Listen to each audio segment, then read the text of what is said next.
Inayatullah. I'm from the southern part of India, from Chennai, Tamil Nadu. I was raised in Saudi Arabia and I did my high school there. Then I moved to India. I came back to get my bachelor's degree in petroleum engineering. As I was from the Middle East country where I was living there, I have been exposed to the oil and gas industry there. And I've seen great success there, great success stories and people getting in and having a great career. So that motivated me to choose petroleum engineering as a major when I came back to India in 2016 and I got my bachelor's degree. So I graduated around 2020 and I also got interest to pursue research, that is to get into the R&D sector of energy as a whole. So I started preparing my applications and stuff to create a good profile to get an admission for masters, preferably in the US, which is one of the biggest producers of oil and energy in the world. Mm-hmm. So my questions, if I want to summarize as a whole, is I want to become a research scientist, and I want to build myself from the beginning. Mm-hmm. So yes, sir. Okay, so just one quick follow-up question. You said you were raised in Saudi Arabia and all that, and you saw success stories. When was that happen? What year was that, and what were you seeing there? Your experience? Can you tell us about that? Me about that? Yeah, so till 2015 it was good.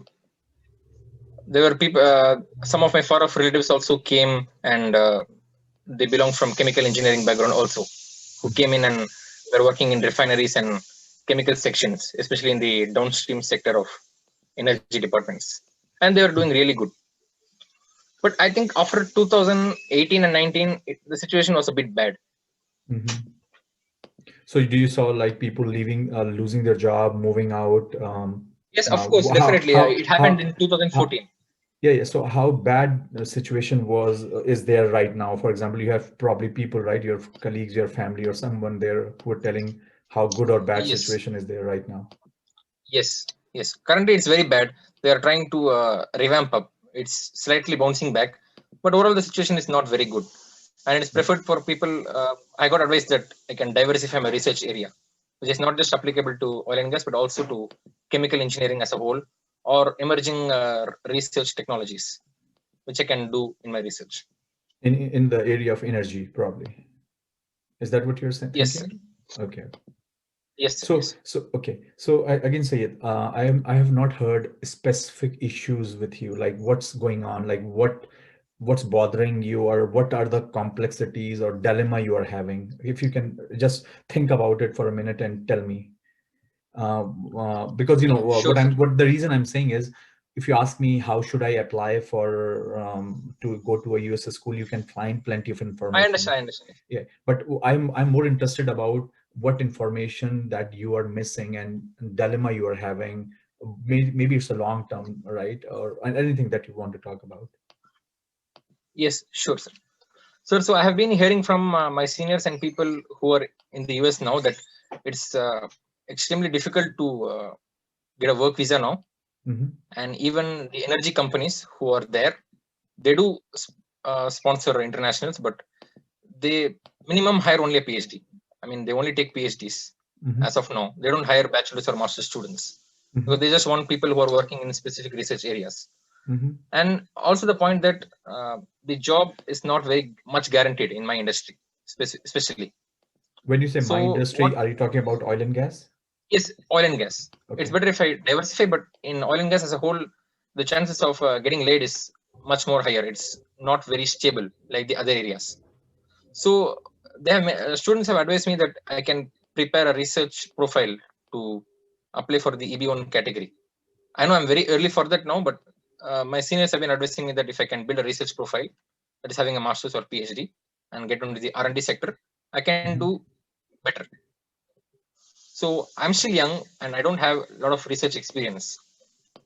And I tried applying. Have you graduated already, or yes, I graduated in the October of 2020, and from there I just did some internships in some good companies and national companies like ONGC and even in IIT Madras. Okay. And what are you doing now? Like, for example, or you're planning to go to masters or whatever in Yes. 2022, I believe, right? No, sir. Actually, in the 2021, this year, in preferably in fall, I applied to some universities in the US and in Okay. Australia also, Okay. Oh, so you have already and I'm hoping applied. to get a. Okay. Okay. Yes, Got sir. it. So you're I planning to applied, sir. move out in August sometime, I believe then. Yes, sir. Hopefully, sir. Okay. Hopefully. Okay. That's your like plan A, if I have to say. Sure, sir. Yes, Okay. sir. Do you have any plan B? Let's say if you don't hear someone. Sir, actually, I got an offer letter from Australia, Okay. Okay. from Curtin University in Australia. I just Okay. got an admit letter today. Okay. Got it. Okay. And I also got Congratulations a on hear that. from Texas Tech. Thank you very much, sir. And also got a hearing from Texas Tech University. Okay. Okay. But I applied. are you getting a scholarship, or is without a scholarship? In Australia, I got 25% scholarship. Okay. Like And 25% of my fees will be. okay, Yes, sir. but what I'm saying is, you're okay paying loan and taking loan and all that. That's okay. Yes, sir. I'm planning to take a loan, but I'm also hoping to hear from another university in US, which is Okay. University of Louisiana, where I have heard stories that students do get full funding, at Okay. least from the second semester. So my overall loan would be much less. Got it. If I would say in terms of quantitative analysis, it would be like less than 10,000 US dollars or 9,000 US Got it. dollars. Yes, sir. Got it. So I'm hoping to get into University of Louisiana. Okay. But the overall picture is I have to plan my future so that I can stay and work in the US. Okay. So let me talk about that. Now I understand your Sure. scenario. Okay. So yeah, I mean, that's a right decision as you took, right? You're doing right things, and I'm glad to hear that you already got some Thank you. admissions. Couple of things. If you ask me, I mean, as you also know, the Sure. current situation of oil and gas is not good. Yes. The current situation, right? And if Definitely. you look at the future also, I'm pretty sure it's not going to be the good glory days. I don't think so. Because if you look at the biggest consumption of oil and gas is automotive sector in some sense, right? Definitely. And it's moving towards electric vehicle. It's moving completely towards that, right? Sure, sir. So my answer to you would be is, if you are looking to work in an area of in the area of energy, uh, try to work um, mm, not in that particular department of oil and gas or petroleum engineering, in my Yes. opinion. You can go to Sure. like chemical, you can go to mechanical, and work for technologies that helps to oil, not only in oil and gas industry, but also it can help to any industry. So for example, let me give you an example, very I specific. understand. So if you are working in the area of research where you convert or you are developing a product, or let's say you're developing a material where you are converting hydrocarbon to a byproduct. It could be ammonia, it could be hydrogen, it could be anything, right? That Yes, sir. product or that research will still be applicable for oil and gas, but it is also applicable for many other areas. Yes, sir. So I am not sure if you want to work. So the reason I'm saying, like, for example, if you are, let me give you another example. If you are working in the area, or in the department where your research is focused on fracking, right? Yes. I'm not sure how you can find a jobs that are related to fracking. That's what I was getting into actually. I understand. So I work in the understand. area which is complementary, but it can then be applied to any other field. So like, chemical Sure. engineering, as I said, mechanical and all that, all those fields would be, or all those departments would be better, because you may get a job in oil and gas if you want to do, but at the same time you can find jobs in other sectors which are more core, Yes, sir. and any other sectors. The other question I would tell you also is, because you talked about immigration, EB1 and all that, right? One thing you have to understand, in US, I'm talking about, not Australia. Yes. If you are a master's student coming from India, you're not going to get a green card. Not True, sir. possible. You have Yes. to have a PhD, Yes. right? So keep that in your mind. And Yes. also what I think someone have told you, it is also very true, is if you belong to a core sector, it's a little bit tougher to get H-1B visa versus if you are a computer engineer or so forth. So Yes. keep that in mind, that also. Yes. But as I said, it doesn't mean that people don't get visa who are not from computer engineering, because if you look at in US even now, uh, maybe 20% of the student are studying computer sciences, or 25. Rest of them are studying something else, whether they are doing Yes. MBA or whether they are in mechanical department or whatever. Everybody gets visa. So I don't think that is specifically a case. But if you think of long term, doing a master's won't help you for sure. Yes. Sure. And I don't think you should worry too much about publishing a paper right now or whatever, because once you get into a PhD program, you will Yes. you will publish papers, you will do all the research and all. So I don't think focus too much. I think try to focus on getting into a good PhD program Yes. in a good university. I think that should be the Sure. focus. Yeah. Yes. Sure, sir. So, is there anything I can do right from now to increase my knowledge in order to build a good research understanding from the beginning? I mean, if you ask me, I think it's a little bit late now. And the reason why I say so is because you have already applied to a place. You know where you will be going, Yes. right? Yes, sir. The only time people do all these activities is because they want to get into a good place in a good university. Yes. Because once, let's say you go to University of Louisiana, let's say, right, you get an Yes. admission, you go there, you will do classes, you will do project what professor is telling you, you will do research what professor is going to do. So that ship has sailed. If you say what I want to do now, I will question is, even if you do it because you are interested, that's fine, you can read whatever you want, but Yes. what that going to help you, I don't know. I understand, sir. Because as I said, I you have understand. already set your path. If you were right now, if you were in second year, I would have advised you.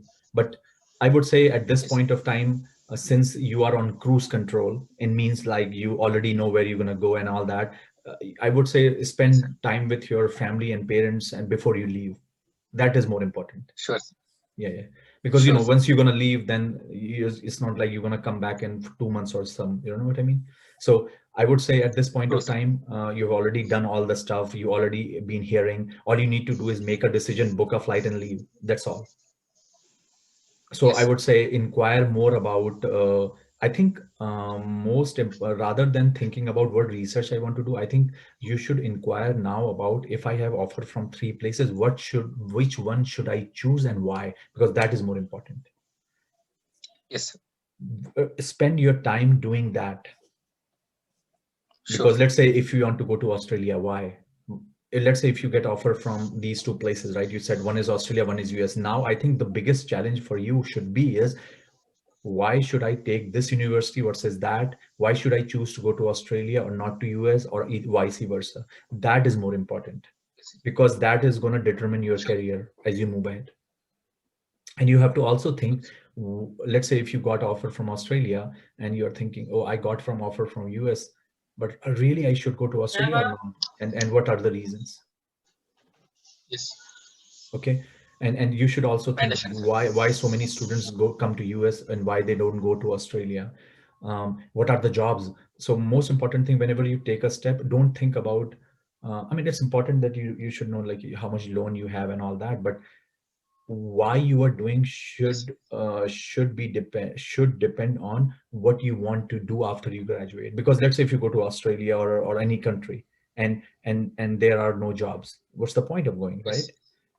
What if you go to US and you find plenty of opportunities, right? So even if you spend a little bit of a more Yes. money, your opportunity pool will be a lot. And that's how you should think of these. What I'm saying is, you are not asking the right question right now. Your right question should be, sir, I have, or Amit, I have 3 offers, which one should I choose? Spend more time thinking on that. So I would Sure, sir. advise you, once you have offers, let's say by end of February or March, once you have all the offers, get in touch with me again, and let's talk about which one you should choose. Sure, sir. I think that is more important. Sure, sir. So is it too early or a wrong kind of mindset to think of immigration right now for my case? Again, Because, it depends on, again, it's very simple. It depends, right? So let me tell you, there are many students, I think most of the students, in my opinion, which they come to US, they want to settle down. They yes, know that, right? And there are some which come here just to study. They don't think about that. They think, I want to go to a better university, I want to do better research.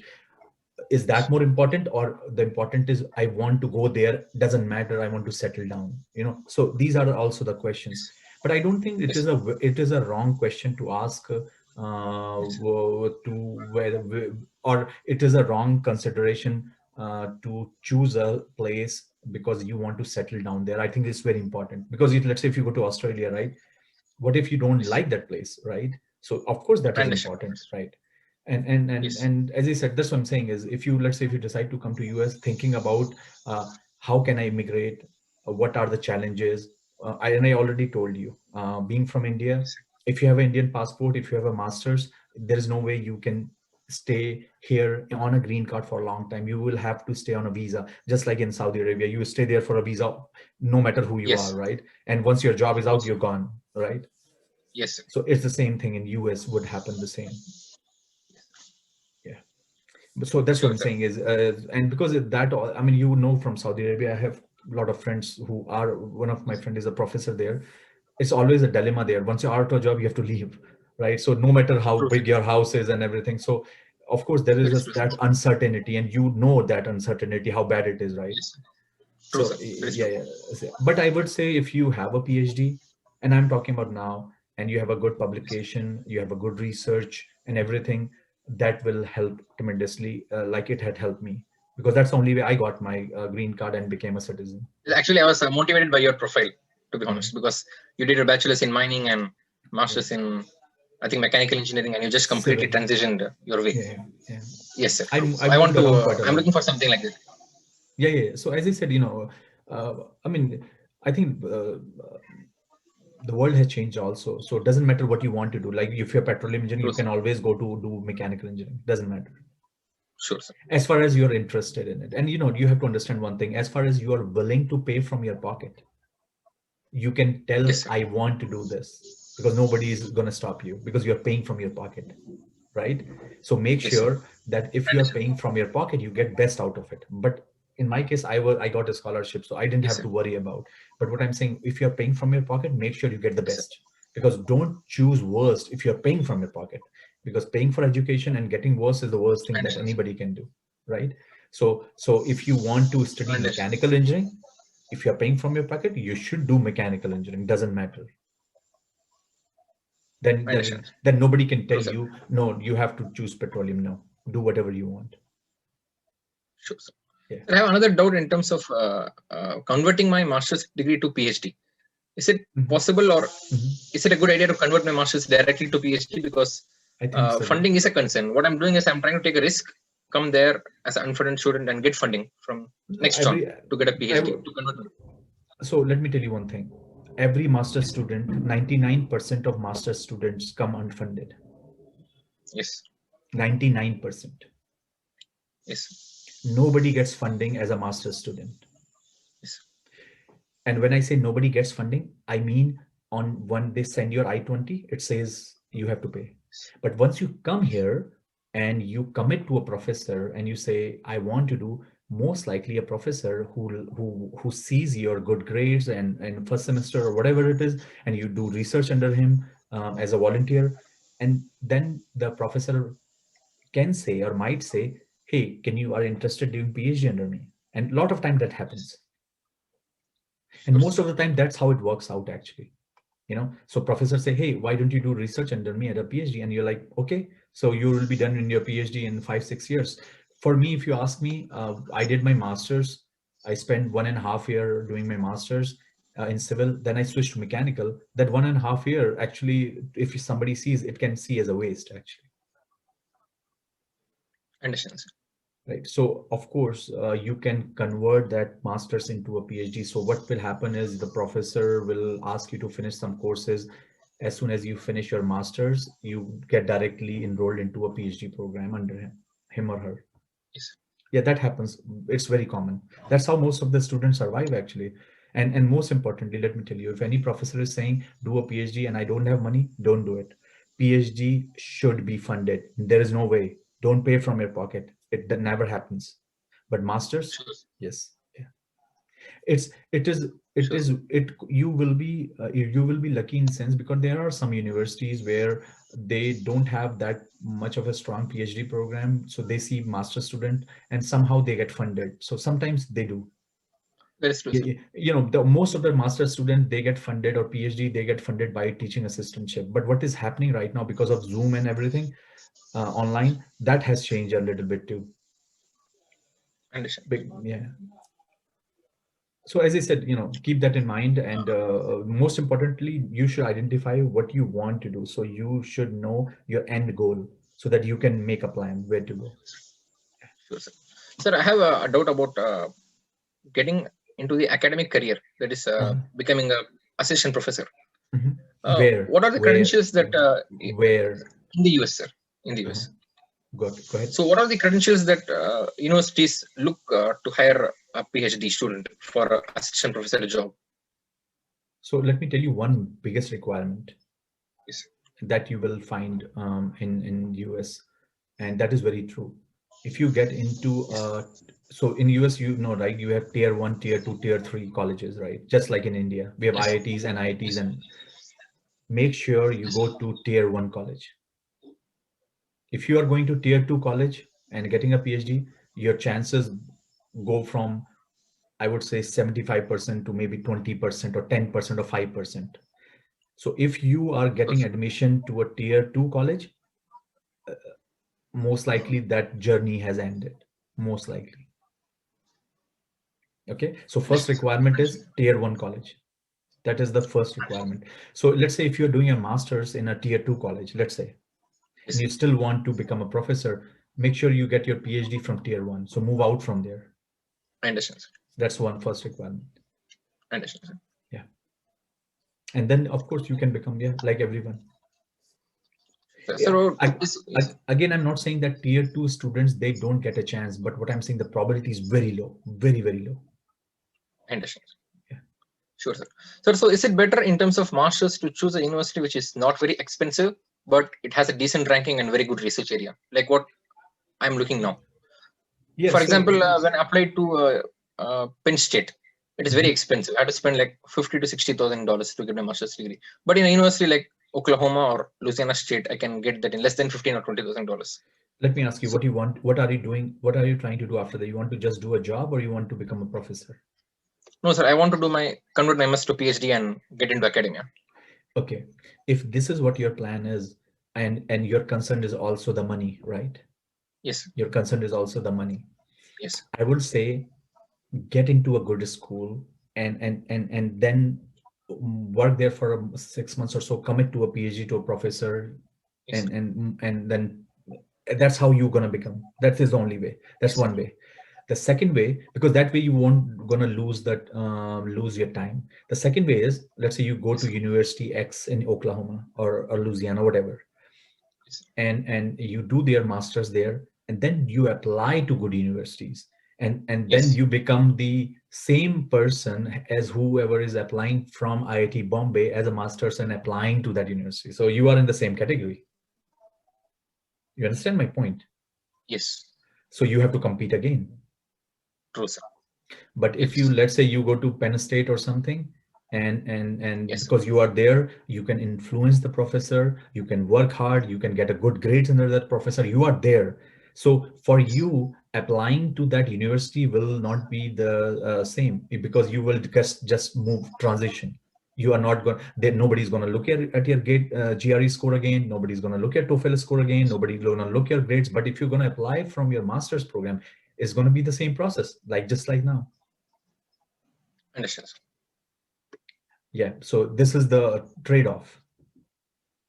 I understand. So yeah, so you then the only thing you can think of is See, here's the thing. I would say if you are getting full scholarship, if you're Yes. getting a full scholarship from university, which is a tier 2 to do your masters, my advice is go there. Yes. But if you are getting no scholarship or very less scholarship from tier 1 and tier 1 and tier 2, I mean, then, as I said, plus minus same thing, because your goal is to become professor. So why don't you go to tier 1 then? Yes, sir. Yep. Sure. Because as I said, the biggest challenge you will have is once you move from that university and say, hey, I'm going to apply to Penn State for my PhD, you will be exactly in the same boat. Nobody's going to treat you differently. I understand, sir. Yeah. So it's better to go into tier 2 only if I have full funding or full scholarship. Yeah, My because master's. you're paying the money anyway, and plus minus $10,000 doesn't make a difference, because in second semester you probably were gonna find something. I'm just like many students do. You know what I mean? Yes. If you look at the tuition fees and living expenses, it's going to make a difference of $10,000-$20,000 for that semester maximum, maybe 10,000. And I'm pretty sure you're going to work outside or library or whatever, you can figure that out.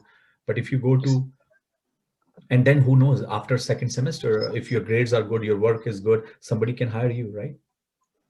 Yes, sir. I understand, sir. Yeah. So just keep that in mind. I will, sir. I Again, will. as I said, your end goal is important. But if you say, no, sir, my end goal is to get a job after masters, I will never advise you to go Penn State and pay 50,000, because if you want to find a job, just like India, from any university, you will get a job in Infosys or anywhere. You know what I mean? You can find a job. Yes. What's the point then? I understand, sir. So you can find a job, yeah. But becoming a Sure, sir. professor, So, the first requirement yes, sir. is, yeah, go ahead. Sir, actually, to become a postdoc, even in that case, does the reputation of a university plays a very huge role? Postdoc, mostly it's advisor. Who's your advisor? Okay. Right? Because I understand. postdocs are mostly on personal basis. So if you are from University X and your advisor is really well known and he does good research, you will get a postdoc in a good place, even in MIT or Stanford, doesn't matter.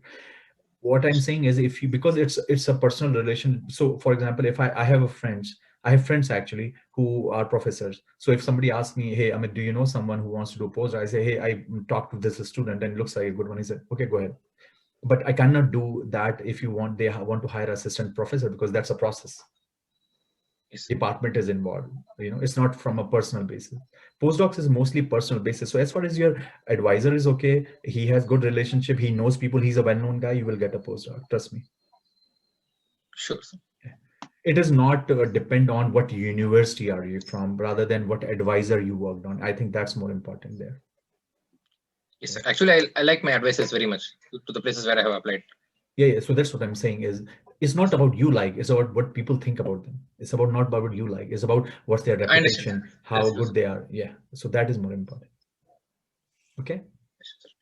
But Sure, these are sir. good questions. Yeah. These are good questions. Thanks. Sir, so I have another doubt. Is there any reason why companies nowadays only hire and sponsor internationals who are PhDs or are involved in some R&D department of industry? Because I have seen that I have seen some cases or many cases before, like 10, 15 years, that they just had a bachelor's and they got jobs in big companies. But that is not happening nowadays. They only hire PhDs.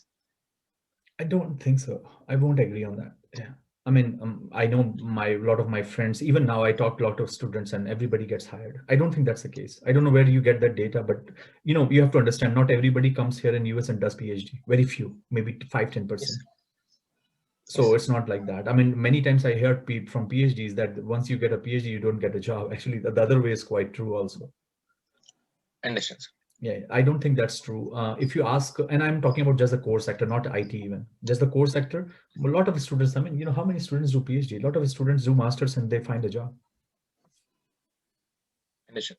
Yeah. Sir, I would like to know about the disadvantages that PhDs would have when comparing with students who just have a bachelor's, master's, and they just go and get a job, and the advantages that I can have in the long term. I mean, the long term, the biggest advantage for a PhD, especially from India, is the immigration. I mean, I see that is the huge advantage. I mean, masters, no way. I mean, Yes. if you want to come here, you want to settle, right? There is no way, because what happens is, I can tell you my story. Last 10 years of my career, I lost my job 2 times. And if I didn't have a green card, I would have leave. Yes.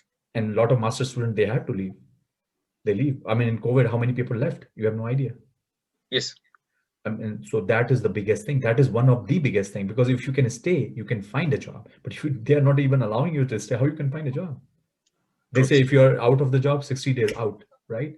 That's a big tick tock, tick tick, right? So I would say, if you ask me, I would say, if you decide to stay in US, uh, and you want to stay in this country and live in this country and become a part of this country, then you have to become a citizen. I think that's the first thing. So I don't see that as a disadvantage.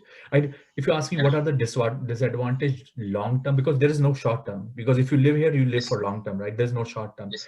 In terms of getting quality jobs, getting some pay raise, in getting of your career, immigration. I mean, PhD gets hands down, like all the advantage.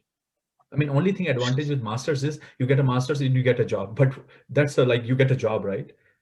And that's like a short term. But what happens to long term? I can tell you, like I had roommates who had masters and they found a job as Amazon or something, and it took me 5 years because I was doing a PhD. But now I feel much comfortable because they are always like, oh, I'm gonna lose my job. I'm like, who cares?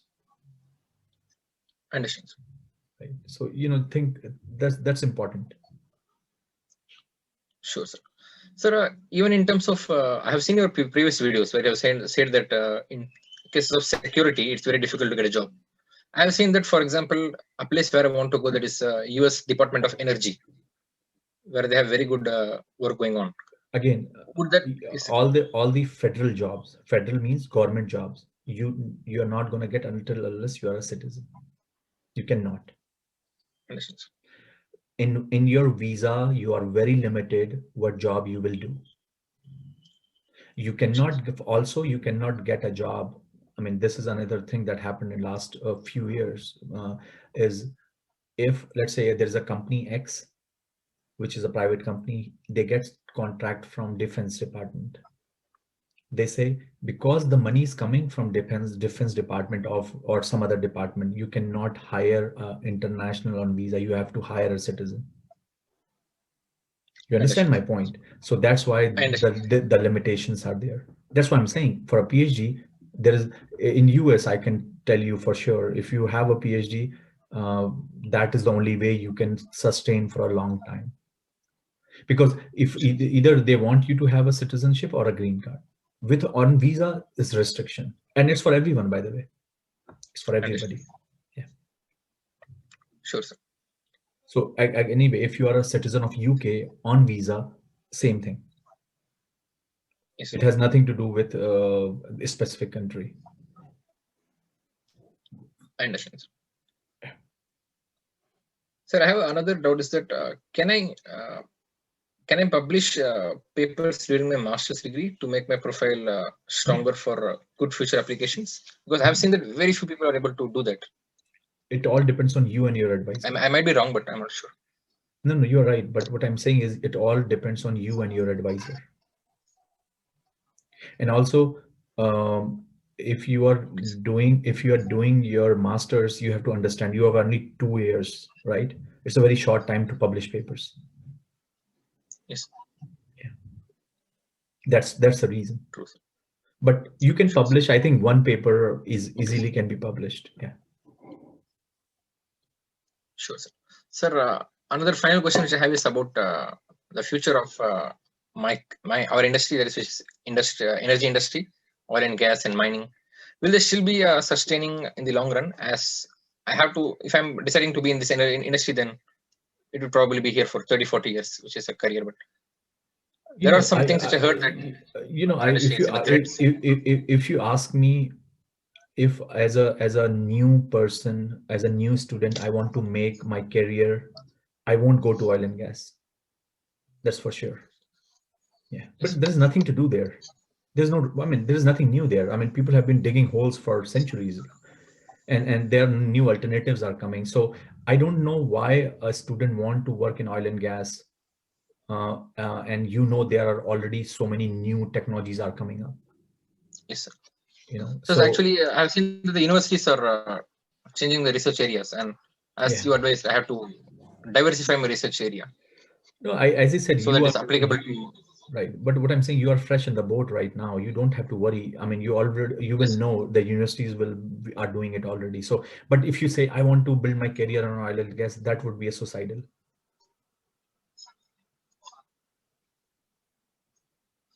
Okay. I understand. Okay. Understand. Said you have a few more Sure, sir. minutes, and then I will keep but if do you have any other questions? No, sir, I was just concerned initially about the immigration issue, but I think other than else, I'm passionate to do PhD and I really love research, and I want to pursue my way into that, into research. Yeah, yeah. But as I told you, I mean, you have to. All you need to do is right now is wait and make a decision on where you want to go. Sure, sir. That is the most important decision that you have to make, and spend time with your family. That's all. You don't have to worry about anything else Sure, right now. sure, sir. Sir, I'm in the proper track as of now. Yeah. Second. Sure, sir. I'm in the right way now. Yeah, Is I there think you anything are. that I can make better?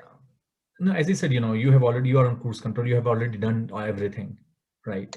Yes. It's not like you are asking where I should apply, why not. But all I'm saying is, once you get admissions from everywhere, if you want to talk, hey, this is the situation now. Because I had a discussion with one of a I understand. student from India, from Chennai.